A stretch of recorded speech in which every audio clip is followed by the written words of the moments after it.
Happy birthday காவியத்த உங்கள் லைஃப்பில் ஹாப்பியாக சந்தோஷமாக இருக்கணும்.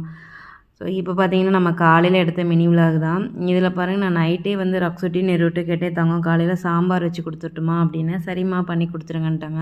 அதனால் வெள்ளை சாப்பாடு சாம்பார் கீரை வந்து ரெடி பண்ணி கொடுத்துட்டேன். காலையில் சாப்பிட்றதுக்கு தென்னை மாவில் புட்டு செஞ்சுட்டு வாழைப்பழமும் வெள்ளை சக்கரை வச்சு சாப்பிட்டாங்க. நான் சமைக்கிறதுக்குள்ளே ரக்ஸும் நெருவு குளிச்சுட்டு வந்துட்டாங்க. டீ போட்டு ரக்ஸுட்ட கொடுத்துட்டு நான் போய் குளிச்சுட்டு வந்துட்டு தான் டீ குடித்தேன். அதுக்குள்ளே புட்டும் வெந்துருச்சு. பாத்திரம்லாம் கழுவாமல் கிடச்சி. சரி ஓகே பசங்களை ரெடி பண்ணிடலான்னு சொல்லிட்டு புட்டு எடுத்துகிட்டு ஷார்ட்ஸை எடுத்துகிட்டு பசங்களுக்கு வந்து தலை சீவலான்ட்டு போயிட்டேன். ரக்ஸுக்கு தலை சீவலான்னு போகும்போது அவன் தான் இருந்துட்டு அம்மா ஃபீஸ் கட்டணும் ஞாபகம் இருக்கானா இருக்கடா தங்க ஒன்றும் பிரச்சனை இல்லை அப்படின்னு சொல்லிட்டு ஏன்னா நைட்டே சொல்லிட்டாங்க. நேற்று சாயங்காலம் தான் மெசேஜும் வந்துச்சு லாஸ்ட் டேன்ட்டு.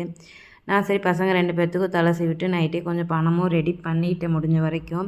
இல்லை இடையில பார்த்தீங்கன்னா நெரு புது ட்ரெஸ் போட்டிருக்கான்னு சொல்லிட்டு வீடியோ எடுத்துகிட்டு விளையாண்டுட்டு இருந்தான். நானும் சரின்னு 2 பேர்த்துக்கு சாப்பாடெலாம் ஊட்டி விட்டேன்.